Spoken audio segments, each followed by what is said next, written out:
Allah mengatakan, kenapa manusia itu menjadi kufur? Padahal kalau seandainya Allah ingin mengatakan kepada kita, cobalah sebelum engkau itu kufur, engkau ini sombong, engkau ini congkak, cobalah lihatlah dirimu dari mana asalnya.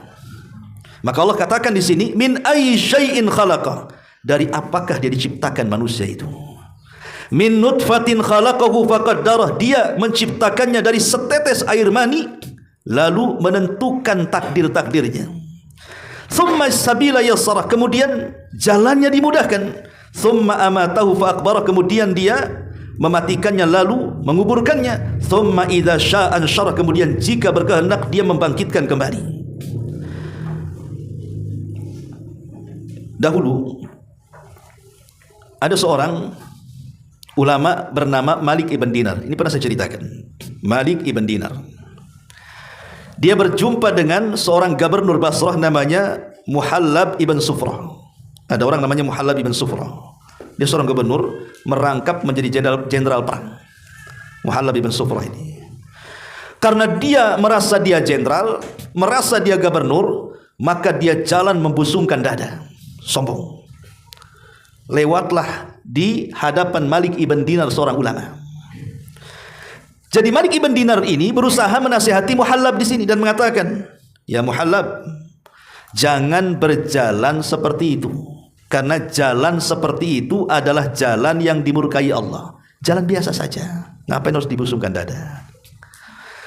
Ketika kemudian mendengar perkataan Malik ibn Dinar, marahlah Muhallab ini, seolah-olah Imam Malik ibn Dinar tidak mengetahui siapa dia.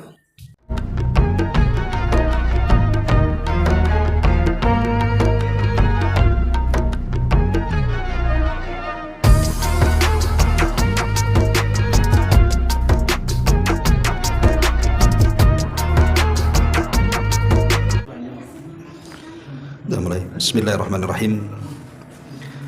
Assalamualaikum warahmatullahi wabarakatuh.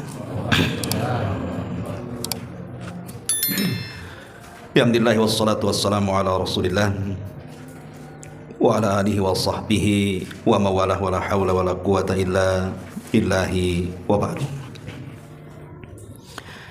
Kita lanjutkan kembali kajian kita, masih membahas tafsir singkat dari surah-surah pendek dalam juz amma. Dan kita sudah masuk pada surah Abasa wa Tawalla. Pada minggu yang lalu kita sudah menjelaskan tentang asbab nuzul daripada surah Abasa ini, di mana secara garis besar menjelaskan tentang seorang sahabat yang bernama Abdullah ibnu Ummi Maktum, yang datang ingin belajar kepada Rasul dalam rangka mendalami Islam, tetapi karena kesibukan Rasul sedang menghadapi para pembesar Quraisy, maka seolah-olah Nabi SAW ada ketidaksukaan kepada Abdullah ibn Ummi Maktum, sehingga Rasul berwajah masam kemudian berpaling. Di sini Allah Subhanahu wa taala berfirman, Abasa wa Tawalla. Dia maksudnya Rasul kita Muhammad sallallahu alaihi wasallam berwajah masam dan juga berpaling. Perhatikan ayat ini. Ayat ini turun dalam rangka teguran kepada Nabi sallallahu alaihi wasallam. Walaupun orang-orang Syiah mereka mentafsirkan bahwa Abasa wa Tawalla ini adalah teguran kepada Utsman ibn Affan. Tentu tidak lain dan bukan karena celaan. Karena sebagian orang-orang Syiah itu, terutama Syiah Itsna Asyariyah atau Syiah Rafidah, itu membenci para sahabat Nabi SAW, kecuali sebagian kecil dari sahabat yang mereka anggap lurus. Makanya mereka ketika mentafsirkan kalimat Abasa wa Tawalla ini turun kepada Utsman, artinya celaan kepada Utsman ibn Affan, tentu karena didasari pemahaman sesat mereka. Tetapi Abasa wa Tawalla ini turun kepada Nabi SAW dan bukan celaan. Justru karena sayangnya Allah Subhanahu wa taala kepada Nabi kita, makanya Allah tidak membiarkan Rasul di atas kesalahan. Datang teguran. Teguran itu tidak mesti didasari kebencian, kan? Bisa saja karena sayangnya seseorang makanya diluruskan. Seperti orang tua yang sayang kepada anaknya, kalau salah kan diluruskan. Bukan benci tetapi karena sayangnya, supaya anaknya tidak bengkok. Lah teguran pada surah Abasa ini adalah teguran yang sangat halus. Kenapa? Karena menggunakan dhamir ghaib. Kata ganti ketiga. Kata ganti pertama mutakallim. Kata ganti kedua mukhatab. Kata ganti ketiga ghaib. Padahal sebenarnya harusnya kalau memang Allah Subhanahu wa taala hendak menegur Rasul, bahasanya abasta wa tawallaita. Tapi Allah Subhanahu wa taala tidak menggunakan kalimat mukhatab, teguran secara langsung dengan kata ganti orang yang ada di hadapannya, tapi menggunakan kata ganti ghaib, seolah-olah orang lain padahal ditujukan kepada Nabi. Makanya Allah Subhanahu wa taala menggunakan kalimat abasa, bukan abasta, wa tawalla, bukan wa tawallaita, menunjukkan teguran halus. Dan begitulah Allah Subhanahu wa taala menegur nabinya tetap dengan teguran yang halus. Dan ini juga pelajaran bagi kita, bahwa ketika kita ini mendakwahkan seseorang harus dengan bahasa yang santun, yang halus, supaya tidak menyakitkan. Karena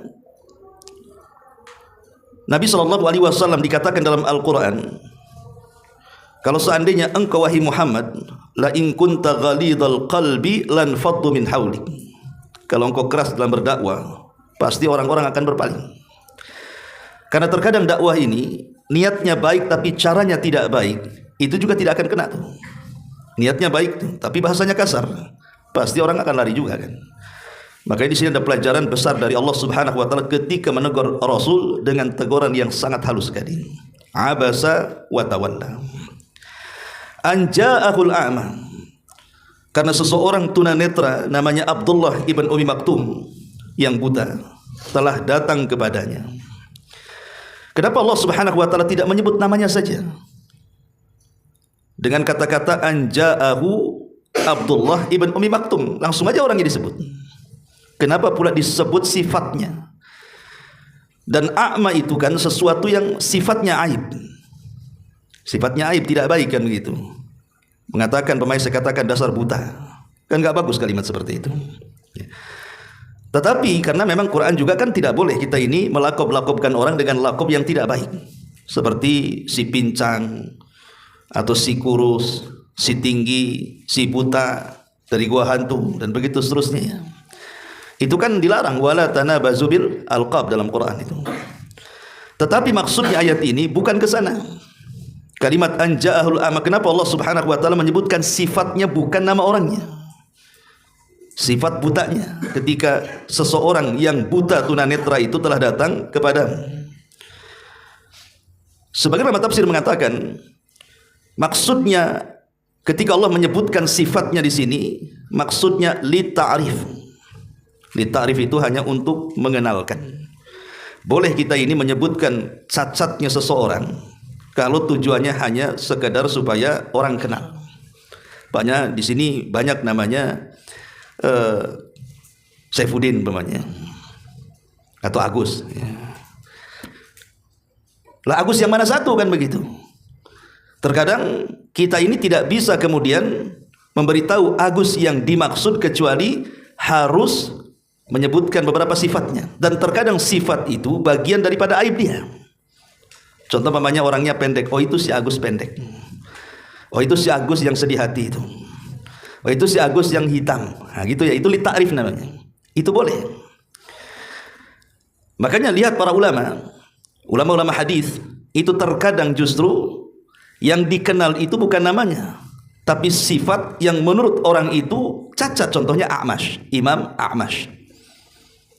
A'mash itu artinya orang rabun, tapi orang menyebutnya A'mash. Ataupun A'raj, pincang kan gitu ya.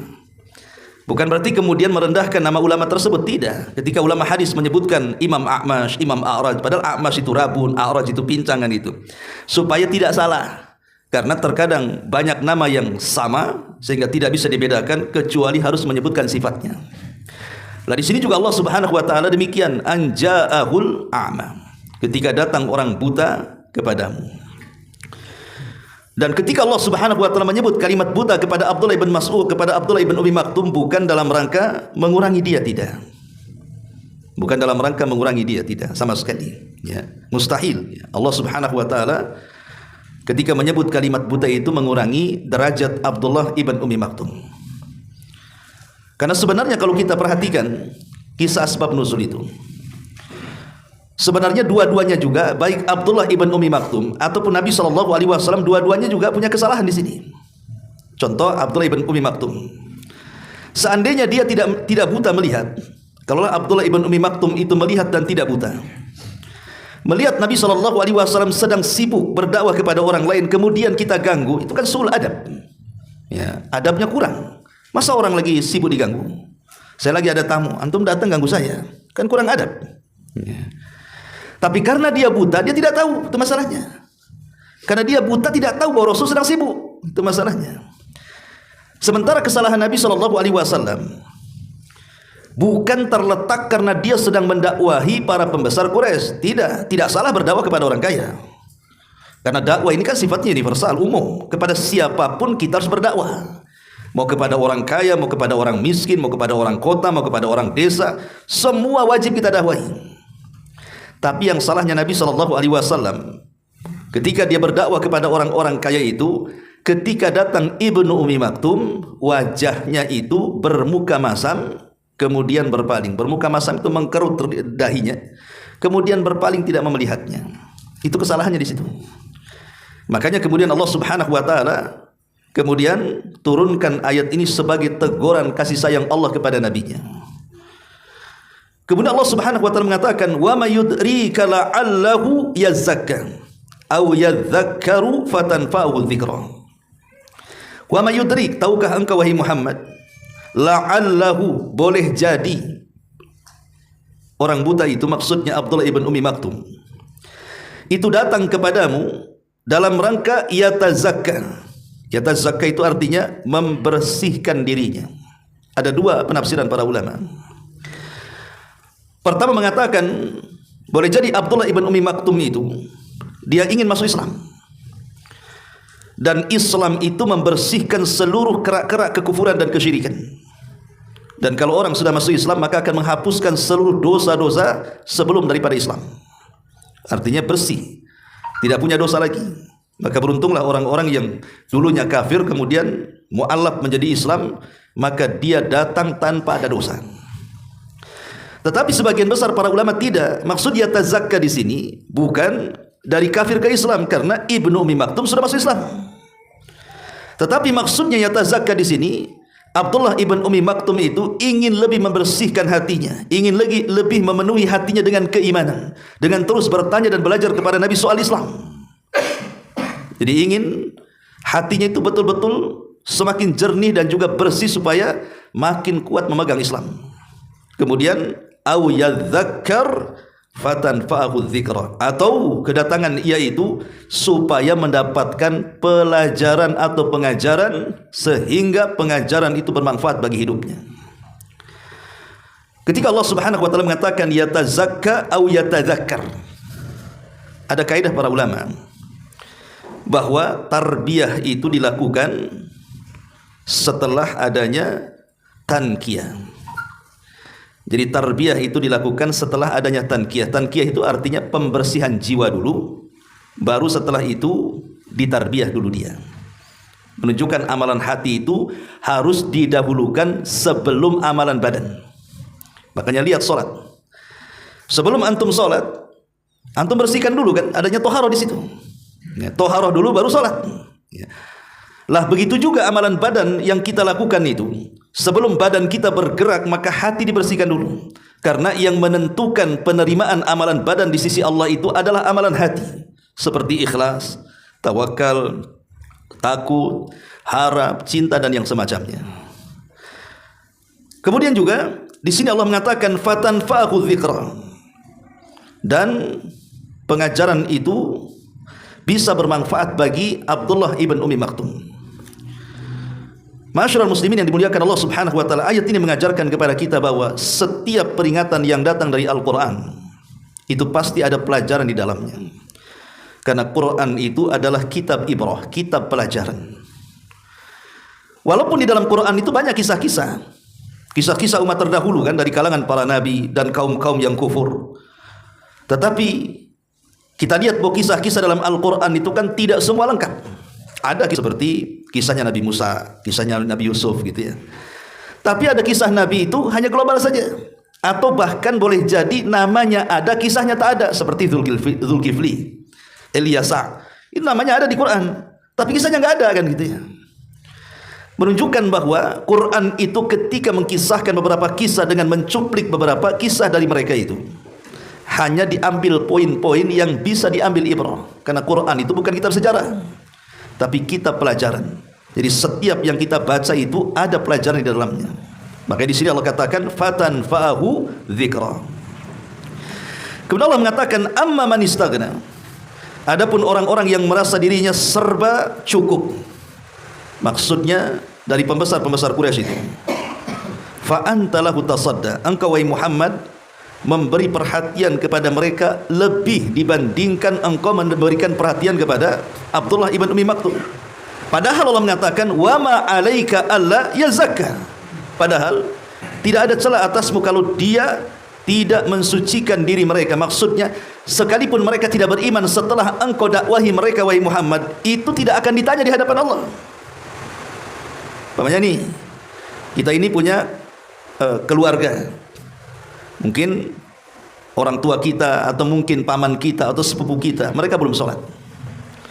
Kemudian kita dakwahi, disuruh untuk sholat, tapi dia tak mau sholat.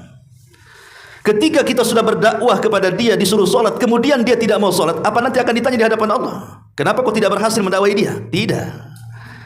Karena kewajiban kita ini bukan memaksa orang, tetapi menyampaikan kalimat yang hak. Soal diterima dan tidaknya itu urusan dia dengan Allah. Tapi kewajiban kita itu hanya menyampaikan. Ingat ya, kewajiban kita dalam berdakwah itu hanya menyampaikan. Makanya Allah mengatakan, wa ma 'alaika illal balag. Tidaklah kewajiban wahai Muhammad kepada umatmu ini kecuali hanya al-balag, menyampaikan saja. Bukan memaksa orang untuk beriman. Dan dari ayat ini juga kita tahu bahwa hidayah itu di tangan Allah, bukan di tangan Nabi. Di tangan Allah, bukan di tangan Nabi. Ketika Nabi Nuh alaihi salatu wassalam memanggil-manggil putranya Kan'an yang tidak mau naik ke atas perahunya sementara banjir itu semakin meninggi. Kan'an kan naik ke bukit dan sudah terpisah dari kaumnya. Makanya Nabi Nuh bisa mendekati anaknya. Kemudian Nabi Nuh mengatakan kepada Kan'an, irkam ma'ana, naik nak ke perahu ini, engkau akan selamat. Tetapi karena hidayah bukan di tangan Nuh, Kan'an pun mengatakan, tidak, sa'awi ila jabalin ya'simuni minal ma'. Oh, tidak bisa katanya. Saya tidak mau ikut kalian, tapi saya akan berusaha naik ke atas bukit dan gunung, dan saya akan selamat dari air itu katanya. Nabi Nuh meyakinkan anaknya, la asimal yaum, wahai anakku, tidak ada yang selamat hari ini, karena ini azab Allah subhanahu wa ta'ala. Tapi Kan'an tetap saja dia degil, tidak mau ikut perahunya Nabi Nuh. Ketika kemudian Kan'an memang sudah tidak mau, bahkan memang menjauh daripada ayahnya Nuh alaihi salatu wassalam, akhirnya air semakin naik dan menenggelamkan Kan'an. Maka Nuh kemudian merasa sedih, wajar orang tua melihat anaknya tenggelam kan itu ya. Dia pun meminta janji Allah subhanahu wa ta'ala, kenapa kau tenggelamkan putraku begitu? Maka kemudian Allah subhanahu wa ta'ala mengatakan, ya Nuh, innahu laisa min ahlik, dia bukan keluargamu. Innahu ghairu salih, anak itu tidak baik, itu bukan keluargamu, tinggalkan saja ya. Lah lihat ketika Allah subhanahu wa ta'ala mengatakan kepada Nuh bahwa anak itu bukan keluargamu dan anak itu bukan anak baik, menunjukkan apa? Menunjukkan bahwa kewajiban Nuh itu sudah tersampaikan, mengajak anaknya supaya selamat dimasukkan ke perahunya. Tapi ketika dia tidak mau, apa didaya kan begitu? Hidayah milik Allah. Kita tidak bisa. Kalau Nuh bisa saja, dia turun dari perahu, dia tangkap si Kan'an, dia ikat, dia masukkan, bisa saja itu. Bisa kan itu. Tapi tidak dilakukan Nuh kan? Tidak dilakukan Nuh. Nuh hanya menyampaikan bahwa ini yang benar, ini yang salah. Kalau kemudian kau mau ikut, alhamdulillah, tidak juga urusan kau dengan Allah. Ma'asyiral muslimin yang dimuliakan Allah azza wajalla. Makanya kalau kita cerita mengembang sedikit tentang masalah jihad, ya, apa nih agak melonjor ini, udah mulai kesemutan nih. Ketika Allah Subhanahu wa taala mengatakan wa qatiluhum hatta la takuna fitnah wa yakuna ad-dinu kulluhu lillah. Perangi mereka orang-orang musyrik itu, orang-orang kafir itu, supaya tidak terjadi fitnah di permukaan bumi. Ada yang mengatakan fitnah di sini supaya jangan sampai mereka menyesatkan kita, supaya jangan mereka menyebarkan syubhat atau boleh jadi memerangi kita dengan menyiksa kita. Karena ketaatan itu hanya milik Allah Subhanahu wa taala. Kita tahu bahwa tidak ada satupun nabi sejak Adam sampai yang terakhir nabi-nabi Bani Israel, Nabi Isa bin Maryam, yang diperintahkan oleh Allah Subhanahu wa taala untuk berjihad secara langsung, maknanya berjihad menyerang. Tidak ada nabi yang diperintahkan untuk berjihad dengan bentuk penyerangan kecuali nabi kita. Jadi satu-satunya nabi yang diperintahkan Allah Subhanahu wa taala dalam jihad boleh menyerang itu hanya nabi kita Muhammad SAW. Tapi semua para nabi itu mereka hanya diperintahkan jihad difa'i saja, hanya sekedar bertahan, tidak boleh menyerang. Ya, kalau mereka menyerang baru kita serang, itu namanya bertahan. Ya. Tapi Nabi SAW berbeda, dia boleh menyerang. Makanya dari sini kenapa ghanimah dalam Islam itu halal dan tidak dihalalkan kepada umat sebelum kita. Dalam hadis Nabi mengatakan, uhillat liyal ghanaim, dihalalkan kepadaku harta rampasan perang yang tidak dihalalkan kepada umat sebelumku. Karena Nabi dibolehkan menyerang. Kenapa Nabi dibolehkan menyerang sementara para nabi yang lain sebelum Nabi SAW tidak boleh, hanya jihad difa'i saja, hanya sekedar menahan diri saja. Ya. Karena perbedaan ketika Allah Subhanahu wa taala mengutus para nabi dengan mengutus Nabi kita Muhammad SAW. Para nabi itu diutus hanya kepada kaumnya saja. Seperti Nabi Hud diutus kepada kaum Ad saja, Nabi Saleh diutus kepada kaum Thamud saja, Nabi Shu'aib diutus kepada kaum Madian saja, Nabi Musa diutus kepada Bani Israel saja. Tapi Nabi SAW diutus kepada seluruh manusia tanpa terkecuali. Bahkan bukan hanya manusianya, jinnya pun sekalian masuk di dalamnya. Makanya Allah mengatakan wa ma khalaqtul jinna wal insa illa liya'budun. Itulah bedanya. Rasul itu diutus kepada semua manusia. Tapi kalau nabi-nabi sebelumnya hanya diutus kepada kaumnya saja. Ya. Lah karena perintah Rasul oleh Allah Subhanahu wa taala untuk menyampaikan dakwah ini kepada seluruh manusia, disitulah disyariatkan jihad menyerang. Sebab kalau tidak menyerang macam mana negeri Islam akan meluas kan begitu. Kalau hanya diam saja kan tidak akan meluas. Makanya di zaman Umar ada namanya pembebasan Persia. Ya, Persia akhirnya kecaplok kan gitu ya. Kemudian menyebar sampai ke Romawi, menyebar sampai ke Afrika di zaman Utsman kan itu. Akhirnya Islam di mana-mana. Ya. Tetapi walaupun Islam itu ataupun Nabi SAW diperintahkan satu-satunya Nabi dalam bab jihad itu boleh menyerang, bukan berarti jihad itu adalah puncak tujuan dalam Islam. Tidak. Jihad itu hanya alat ataupun wasilah. Wasilah apa? Supaya manusia mau menyembah Allah dan meninggalkan sesembahan kepada selain Allah. Kalau manusia sudah menyembah Allah tanpa harus jihad, buat apa jihad? Mereka sudah beriman. Jadi jihad itu hanya alat saja supaya mereka beriman kan. Makanya ketika Rasul kalau mengatakan kepada Ali ketika dalam perang Khaybar itu, wahai Ali, pelan-pelan kau berjalan ke gerbang orang-orang Yahudi itu. Kemudian sebelum kau serang, ajak mereka untuk masuk Islam. Ya. Kalau mereka menolak, terapkan upeti. Kalau mereka menolak, serang mereka. Kalimat menerapkan upeti kan, ini hanya ada dalam syariat Islam. Syariat nabi-nabi tidak ada harus membayar upeti. Kenapa harus bayar upeti coba? Kata ulama mengatakan bahwa ini menunjukkan bahwa Islam itu bukan agama yang memaksa orang untuk memeluk Islam. Allah katakan la ikraha fiddin, tidak ada ikrah, paksaan orang itu disuruh masuk agama. Kenapa? Karena dikhawatirkan kalau seandainya kita memaksa orang dalam berdakwah, kau harus Islam. Awas kalau kau tidak Islam.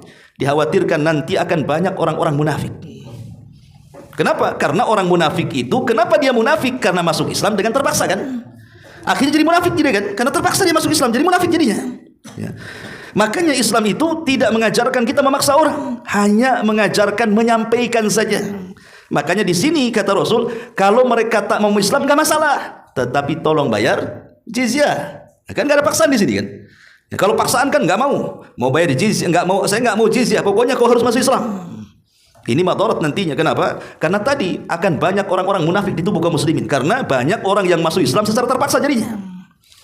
Makanya penting dalam kaidah berdakwah itu bahwa kewajiban kita hanya menyampaikan hidayah Allah sampai di hati-hati manusia. Dan kalau seandainya kita mampu menyampaikan hidayah itu dengan baik, pasti hidayah itu akan sampai. Hidayah itu akan sampai kalau menyampaikannya sesuai dengan arahan-arahan Allah dan Rasulnya. Ma'asyiral muslimin yang dimuliakan Allah Subhanahu wa taala. Ini bisa dipahami ini, ya. Jadi kalimat wa ma'alaika alla yazakka, padahal wa amma man istaghna fa anta lahu tasadda wa ma'alaika alla yazakka. Adapun orang-orang yang merasa dirinya serba cukup, engkau Muhammad memberikan perhatian kepadanya padahal tidak ada celah atasmu kalau dia tidak mensucikan. Artinya kalau mereka tidak beriman pun bukan tanggung jawabmu, gitu maksudnya. Itu tanggung jawab dia dengan Allah. Karena kewajibanmu sudah cukup menyampaikan kebenaran. Soal mereka menerima atau tidak urusan mereka dengan Allah, tapi kewajibanmu sudah selesai. Kemudian Allah mengatakan wa amma man ja'aka yas'a. Adapun orang-orang yang datang kepadamu dengan bersegera. Tentu kalimat bersegera ini tidak mungkin diartikan secara lahiriahnya. Karena Abdullah ibn Ummi Maktum buta, macam mana mau segera? Mau lari-lari, orang buta tidak mungkin lari-lari. Orang buta ya pelan-pelan jalannya, kan itu ya. Berarti yas'a di sini bukan maksudnya badannya berlari-lari, bukan begitu maksudnya. Maksudnya kata ulama tafsir, yas'a di sini maksudnya bersegera untuk membersihkan jiwanya. Bersegera untuk membersihkan jiwanya. Bersegera untuk lebih dekat dengan Allah, lebih taat lagi dengan Allah. Dan ini juga pelajaran bagi para thalabatul ilmi. Karena kedatangan Ibnu Ummi Maktum kepada Rasul kan ingin belajar. Ingin belajar dengan Nabi. Kemudian Allah gambarkan yas'a, dia bersegera. Maka bagi thalabatul ilmi ada nasihat dalam ayat ini bahwa kita jangan meremehkan pengetahuan agama. Harus senantiasa dekat dengan ilmu dan ulama supaya kita tidak bodoh. Makanya kenapa Nabi SAW mengatakan kepada 3 orang saat Nabi SAW sedang menyampaikan kajian. Kan ada 3 orang tuh menuju masjid. Yang satu bersegera masuk, kemudian duduk di dekat Nabi. Yang satu masuk, cari duduk paling belakang, cari tiang. Itu yang banyak tuh, ya. Kemudian yang satu tak mau masuk, pulang dia. Nabi SAW tahu. Kemudian Nabi SAW mengatakan, adapun orang yang pertama, katanya, yang ketika masuk kemudian mendekat kepadaku, maka semoga Allah menjaga dia. Adapun orang yang malu-malu, kemudian mencari tempat duduk paling belakang, kalau nyandar ke tiang itu masih mending, nampak orangnya. Di belakang tiang-tiang yang nampak, ya sembunyi, kalau tidur nggak ketahuan. Jadi adapun orang yang malu-malu, kata Rasul, maka Allah juga malu kepadanya. Adapun orang yang berpaling, semoga Allah palingkan sekalian. Ya, lihat. Adapun orang yang berpaling, semoga Allah palingkan sekalian. Kenapa? Karena bukan Allah yang memalingkan pertama, dia yang mau berpaling, Allah palingkan sekali. Bahasa Quran itu nuwallihi ma tawalla falamma zaghu azagallah. Nuwallihi, kami palingkan, ma tawalla, sesuai dengan kehendak dia berpaling. Falamma azaghu, ketika mereka menyimpang, azagallah, Allah simpangkan sekali. Kan ini bahaya nih. Orang-orang yang mereka tidak ada keinginan untuk datang ke majelis ilmu, dikhawatirkan mereka adalah orang-orang yang dipalingkan hatinya oleh Allah. Bukan Allah yang memalingkan, mereka sendiri yang minta berpaling sehingga Allah palingkan sekalian. Maka jangan malas hadir di majelis ilmu, ya. Ma'asyiral muslimin yang dimuliakan Allah Azza wa Jalla. Wa huwa yahsha, sedangkan dia takut kepada Allah Azza wa Jalla. Yahsha dengan yakhaf. Bahasa Arabnya ada khafa yakhaf, khasya yahsha. Secara penerjemahan sama saja. Khafa yakhafu, ya takut, ya khasya yahsha, ya takut juga, kan itu. Tetapi kalimat yahsha ini lebih dalam dibandingkan kalimat yakhaf. Karena kalimat yahsha ini biasanya digunakan oleh para ulama dalam bentuk takut yang diiringi dengan pengetahuan. Jadi kalau dia takut kemudian tahu apa yang ditakutkan, itu namanya yahsha. Tapi kalau hanya sekedar takut saja, tidak tahu apa yang ditakutkan, itu namanya yakhaf. Khafa yakhaf, khauf, ya gitu ya. Berarti kalimat khasya yakhsha yang Allah katakan fala tahsyauhum wakhshawni, jangan takut kepada mereka, takutlah kepadaku. Karena kalimat yakhsha itu tidak dimiliki kecuali oleh para ulama. Makanya Allah mengatakan innama yakhshallah min ibadihil ulama, ya. bahwa hanya orang-orang yang takut kepada Allah, merekalah orang-orang yang punya pengetahuan. Yang takut kepada Allah itu orang-orang yang punya pengetahuan agama. Sementara orang-orang yang tidak punya pengetahuan agama, mereka pasti tidak akan takut. Apa yang ditakutkan sementara mereka tidak takut apa yang ditakutkan. Lah sementara orang yang punya pengetahuan, kenapa mereka takut? Karena mereka tahu apa yang ditakutkan, makanya mereka takut. Itulah kalimat yakhsha. Berarti takut karena dasar ilmu, itulah yang disebut dengan yakhsha. Menunjukkan bahwa ilmu itu melahirkan takut. Ya, harusnya sebagai seseorang yang terus menuntut ilmu, harusnya makin takut kepada Allah Subhanahu wa taala. Kemudian Allah mengatakan fa anta anhu talaha. Malah engkau berpaling dan kau abaikan wahai Muhammad. Dari sini di antara faedahnya adalah Allah Subhanahu wa taala hendak mentarbiyah bukan hanya kepada nabi tapi kepada kita juga. Bahwa hendaklah kita harus melebihi sayang kita kepada orang-orang yang jelas-jelas beriman, walaupun di atas kefakiran, dibandingkan kepada orang-orang yang mereka tidak beriman walaupun di atas kekayaan. Tetap kita harus mendahulukan orang-orang yang beriman, orang-orang yang betul-betul mereka dekat dengan Allah Subhanahu wa taala. Karena di masyarakat umumnya kan itu, kalau yang datang kepada kita ini mungkin pejabat, padahal mungkin dia muslim tapi mungkin tidak sholat kan itu ya. Mungkin jauh dari Allah Subhanahu wa taala. Kita hormat luar biasa. Hormat gerak di tempat itu luar biasa. Sampai dari segi pakaian saja kita rapihkan, ngomong diatur takut tersinggung kan itu di masyarakat ya. Tapi ketika kemudian mungkin ada orang yang ya sudah hijrah, sudah ngaji lah. Mungkin dia kerjaannya mungkin ya tukang ketoprak gitu ya, atau doger atau apa gitu ya. Ya kita biasa-biasa saja sama dia, tidak ada menghargai dan memuliakan. Lah ini salah. Konsep Islam tidak seperti itu. Ya. Kita muliakan semuanya, tetapi orang-orang yang dekat dengan Allah harus lebih kita muliakan lagi. Itu maksudnya. Harusnya seperti itu. Ini lihat, Nabi SAW menghadapi siapa? Pembesar Quraisy kan. Rasul tidak salah berdakwah kepada orang kaya. Bahkan Rasul juga tidak salah beristiad, sebab kalau mereka masuk Islam nanti kabilahnya masuk Islam. Tapi kesalahan Rasul itu, dia berpaling dari orang yang dianggap bukan pembesar, orang biasa, buta lagi. Kalau dia masuk Islam ya dia aja yang masuk Islam. Tapi kalau ini masuk Islam maka semua masuk Islam. Iya, itu ijtihad Nabi, tapi kan ijtihad salah. Makanya Allah Subhanahu wa taala tegur Rasul dengan teguran yang halus dengan mengatakan abasa wa tawalla tadi. Kemudian Allah Subhanahu wa taala mengatakan kalla innaha tadhkirah. Sekali-kali jangan begitu. Kalimat kalla dalam bahasa Arab itu memiliki dua makna. Makna yang pertama, kalla itu artinya haqqa. Ya, haqqa itu maksudnya ya sebuah kebenaran, sungguh sebuah kebenaran. Memang seperti itu gitu ya. Atau kebalikannya, sekali-kali jangan begitu. Bisa benar bisa salah gitu maksudnya. Nah, kapan kalla ini bimakna haqqa dan kapan kalla ini bimakna sekali-kali jangan begitu. Ulama tafsir ketika mentafsirkan kalimat kalla, karena kalimat kalla dalam Quran itu antum tidak akan dapati dari mulai surah Al-Baqarah sampai surah Al-Kahfi. Kalla itu baru muncul dalam surah Maryam. Jadi di pertengahan kedua mushaf Quran baru ada kalimat kalla. Kalau dari separuh awal dari Fatihah Al-Baqarah sampai surah Al-Kahfi, kalau antum baca Quran antum tidak akan mendapatkan kalimat kalla. Kalimat kalla itu baru kemudian disebut dalam Quran itu pada belahan bagian kedua dalam surah Maryam. Sampai ke juz amma, sampai ke di sini kalimat surah Abasa di sini baru muncul kalimat kalla. Ya. Nah di sini kalimat kalla ini lihat konteksnya kepada kalimat sebelum atau sesudahnya. Kalau yang dimaksud kalla ini kalimat kembali kepada sebelumnya, maksudnya kan sebelumnya bicara tentang Nabi SAW yang berpaling dari Abdullah ibn Ummi Maktum, kemudian berpaling kepada lebih memilih para pembesar Quraisy itu. Maka Allah Subhanahu wa taala katakan kalla, jangan seperti itu. Atau mungkin bahasa kitanya, jangan kau ulangi lagi. Cukup satu kali ini saja. Nanti ke depannya jangan seperti itu. Itu maksudnya ya. Ini kalla maksudnya sekali-kali jangan begitu.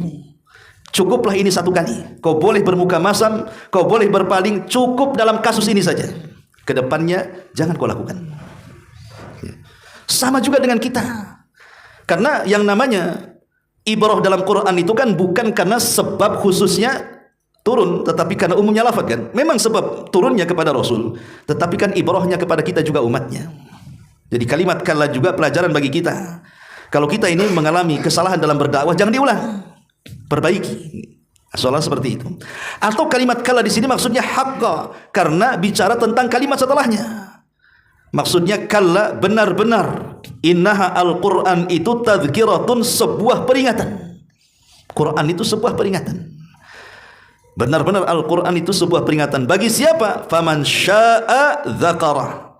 Kalimat sya' ini bukan pilihan, tetapi tahdid, ancaman, penekanan.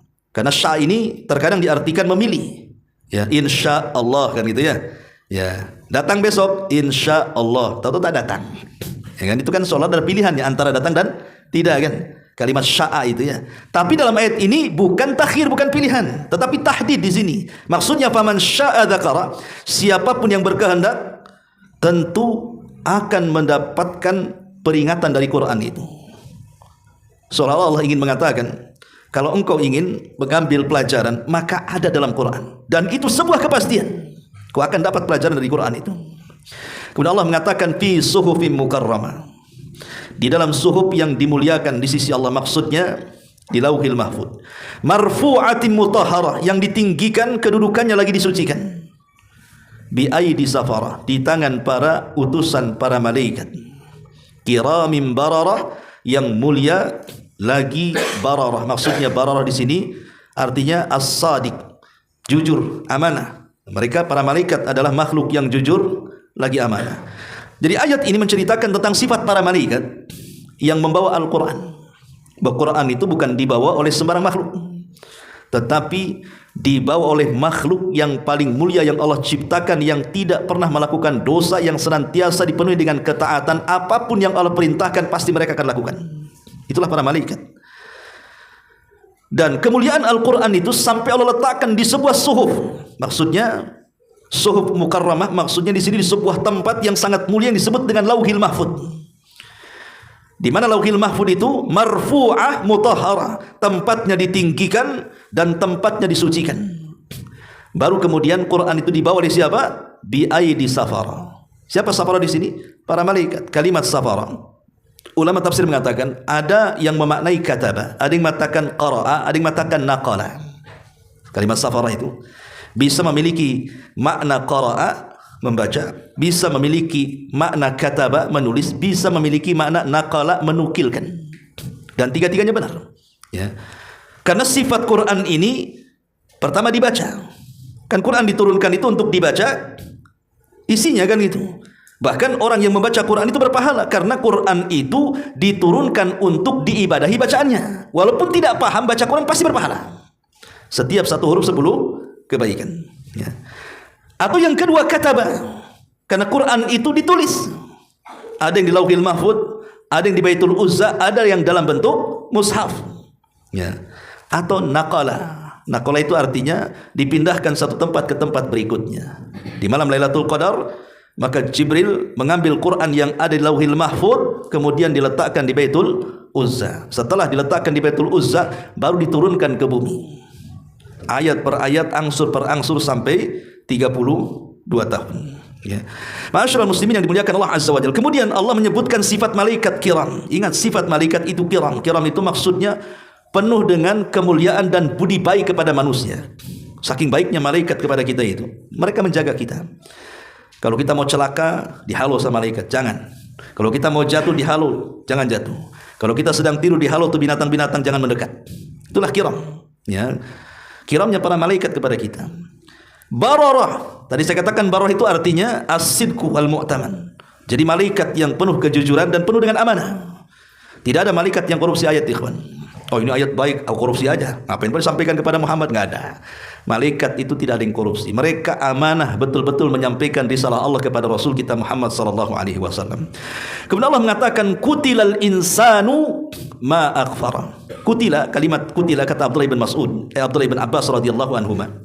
Makna kutila itu artinya lu'ina, dilaknat. Ya. Siapa yang dilaknat? Al-insan, manusia. Kalimat al-insan, manusia, biasanya konotasinya buruk. Kalau disebut al-insan dalam Quran itu biasanya konotasinya tidak bagus. Makanya lihat kalimat-kalimat insan yang ada dalam Quran itu rata-rata jelek. Seperti Allah mengatakan apa? Kalla innal insana layatgha an ra'ahu istaghna. Sekali-kali manusia itu mudah melampaui batas ketika dibentangkan kekayaan kepadanya. kan jelek, ya. Innal insana khuliqa halu'a. Manusia itu diciptakan dalam kondisi keluh kesah. Kan jelek kan konotasinya kan. Sama juga di sini. Kalau kalimat manusia dibahasa Arabkan dengan kalimat insan, pasti konotasi tidak bagus. Seperti dalam ayat ini, kutilah dilaknat siapa al-insan manusia. Apa yang menjadikan manusia dilaknat? Ma akfarah. Ma akfarah di sini, ma di sini. Ada yang mengatakan li ta'ajub, ada yang mengatakan lil istifham. Kalau ma di sini li ta'ajub, maknanya sebuah ta'ajub itu bahasa Arab, bahasa kitanya kekaguman, ya. Jadi ma akfarah itu betapa besarnya kekufuran manusia. Itu kalau ma diartikan ta'ajub. Betapa besarnya kekufuran manusia itu. Jadi kalau diartikan secara letterleknya, dilaknatlah manusia betapa besarnya kekufuran mereka. Kalau ma itu li ta'ajub. Tapi kalau ma artinya istifham, adawatul istifham dalam bentuk pertanyaan, berarti pengertian penerjemahannya, kutilah telah dilaknat al-insan manusia itu ma akfarah. Apa yang menyebabkan dia bisa jadi kafir? Nah, itu kalau pertanyaannya. Sebab apa mereka kok bisa jadi kufur? Padahal mereka sudah dimuliakan oleh Allah Subhanahu wa taala. Lihat ayat selanjutnya, Allah mengatakan min ayyi syai'in khalaqa. Min nutfatin khalaqahu faqaddara, thumma as-sabila yassara, thumma amatahu fa akbara, thumma idza syaa'a ansyara. Allah mengatakan, kenapa manusia itu menjadi kufur? Padahal kalau seandainya Allah ingin mengatakan kepada kita, cobalah sebelum engkau itu kufur, engkau ini sombong, engkau ini congkak, cobalah lihatlah dirimu dari mana asalnya. Maka Allah katakan di sini, min ayyi syai'in khalaqa. Dari apakah dia diciptakan manusia itu? Min nutfatin khalaqahu faqaddarah. Dia menciptakannya dari setetes air mani, lalu menentukan takdir-takdirnya. Thumma sabila yassarah. Kemudian jalannya dimudahkan. Thumma amatahu fa akbarah. Kemudian dia mematikannya lalu menguburkannya. Thumma idza syaa'a ansyara. Kemudian jika berkehendak dia membangkitkan kembali. Dahulu ada seorang ulama bernama Malik ibn Dinar. Ini pernah saya ceritakan. Malik ibn Dinar. Dia berjumpa dengan seorang gubernur Basrah namanya Muhallab ibn Sufrah. Ada orang namanya Muhallab ibn Sufrah. Dia seorang gubernur merangkap menjadi jenderal perang. Muhallab ibn Sufrah ini. Karena dia merasa dia jenderal, merasa dia gubernur, maka dia jalan membusungkan dada. Sombong. Lewatlah di hadapan Malik ibn Dinar, seorang ulama. Jadi Malik ibn Dinar ini berusaha menasihati Muhallab di sini dan mengatakan, ya Muhallab, jangan berjalan seperti itu, karena jalan seperti itu adalah jalan yang dimurkai Allah. Jalan biasa saja, ngapain harus dibusungkan dada? Ketika kemudian mendengar perkataan Malik ibn Dinar, marahlah Muhallab ini, seolah-olah Imam Malik ibn Dinar tidak mengetahui siapa dia. Sehingga dia mengatakan, ala ta'rifuni, hei bulan, kau enggak tahu siapa saya ya? Kata Malik ibn Dinar, bal a'rifuka haqqal ma'rifah, bahkan aku lebih tahu dibandingkan dirimu, aku lebih tahu dirimu, katanya. Kagetlah Muhallab ibn Sufrah ini.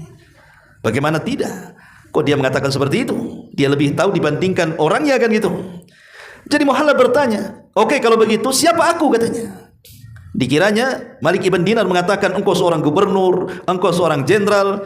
Bukan itu kata Malik ibn Dinar. Dia mengatakan, engkau itu orang yang dikeluarkan 2 kali dari lubang najis. Pertama, diciptakan dari lubang najis, kan? Sperma laki-laki dan sperma perempuan sama-sama keluar dari lubang najis. Ya. Kemudian setelah jadi janin di perut, kemudian keluar dari lubang najis lagi. Jadi 2 kali masuk dan keluar dari lubang yang sama, lubang najis. Dan sekarang di perutmu itu banyak najis, katanya. Di perut kita kan banyak kotoran, banyak najisnya, kan? Tuh di perutmu tuh banyak najisnya juga, katanya. Dan kalau engkau mati wahai Muhallab, katanya, dan tidak dikuburkan, tidak ada satupun manusia yang mendekati dirimu, katanya. Kupastikan itu. Baru dia tersadar mengatakan, al-an araftu, sekarang aku tahu siapa aku, katanya. Baru dia mulai reda, karena yang ngomong ulama, ya kan? Enak kalau nasihati langsung didengar, ya kawan. Kalau nasihati nggak didengarin dia yang dongkol gitu ya. Capek nasihatnya, masuk telinga kanan, keluar telinga kiri. Itu masih mendingan sempat masuk. Ada yang mental nggak sempat masuk pulang. Ya. Jadi ma'asyiral muslimin yang dimuliakan Allah Azza wa Jalla. Di sini Allah Subhanahu wa taala ingin mengingatkan sebelum kita sombong di hadapan Allah ataupun di hadapan manusia. Coba kita ngaca dari mana kita berasal ini. Kita berasal dari nutfah. Dari nutfah khalaqahu faqaddara. Dari setetes mani yang masuk keluar dari lubang najis. Faqaddarahu, khalaqahu faqaddarahu, lalu ditentukan takdirnya, bukan kita yang menentukan takdir kita. Di zaman Umar ada orang yang mencuri, kemudian ditangkap, kemudian akan dieksekusi hukuman potong tangan. Dia tidak mau dipotong tangannya. Dia mengatakan kepada Umar, "Ya Amirul Mukminin, aku mencuri ini karena takdir," katanya. Dia bilang hujahnya apa? Aku mencuri karena takdir. Kalau takdirku tidak mencuri, aku tidak akan mencuri. Karena takdirku mencuri, makanya aku mencuri. Jadi aku mencuri itu karena takdir Allah. Kenapa kau potong tanganku, katanya.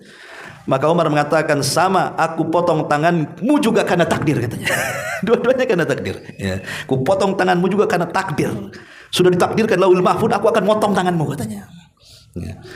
Jadi ikhwatu fillah manusia, ikhwatu fillah muliakan Allah Azza wa Jalla. Di sini ketika Allah mengatakan khalaqahu faqaddara, menunjukkan manusia ini bukan siapa-siapa. Allah yang mentakdirkan semuanya. Ketika kita ini berada di janin ibu kita, diutus malaikat, ditentukan di situ rizkinya sekian, umurnya sekian, bahagianya sekian, celakanya sekian, husnul khotimah kah dia, sul khotimah kah dia, itu semua sudah dicatat.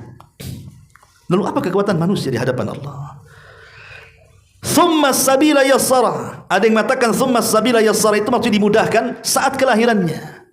Dari kepala dulu ditarik gitu ya, sehingga mudah keluarnya. Siapa yang memudahkan keluar itu kalau bukan Allah Subhanahu wa taala? Lihat bayi-bayi yang sungsang itu, akhirnya harus dioperasi kan begitu ya. Tapi umumnya kan manusia lahir normal itu kan mudah dari kepala dulu kemudian keluar. Allah mudahkan. Atau yang dikatakan sebagian ulama tafsir mengatakan thumma sabila yassara, maksudnya kemudian setelah lahir Allah tentukan jalan, ini jalan ke neraka, ini jalan ke surga. Sama dengan ayat Al-Quran, wa hadainahu najdain, kami berikan dua jalan kepadamu. Kemudian Allah mengatakan thumma amatahu fa akbar, thumma amatahu, kemudian dia yang matikan. Maksudnya Allah Subhanahu wa taala yang matikannya. Fa akbara di sini lalu menguburkannya. Maksudnya di sini Allah berikan petunjuk cara menguburkannya. Karena orang mati kemudian menguburkan dirinya kan nggak mungkin, mustahil. Berarti orang lain yang menguburkannya. Berarti maksudnya di sini adalah Allah berikan petunjuk, beginilah cara orang mati. Yang harus kita lakukan adalah kita mandikan, kita kafankan, kita sholatkan, kita kuburkan. Dan itu semua adalah bimbingan Allah. Tiga-tiganya kita lihat. Subhanallah bihamdika, asyhadu an la ilaha illa anta, astaghfiruka wa atubu ilaik. Allahu ta'ala alam. Assalamualaikum warahmatullahi wabarakatuh.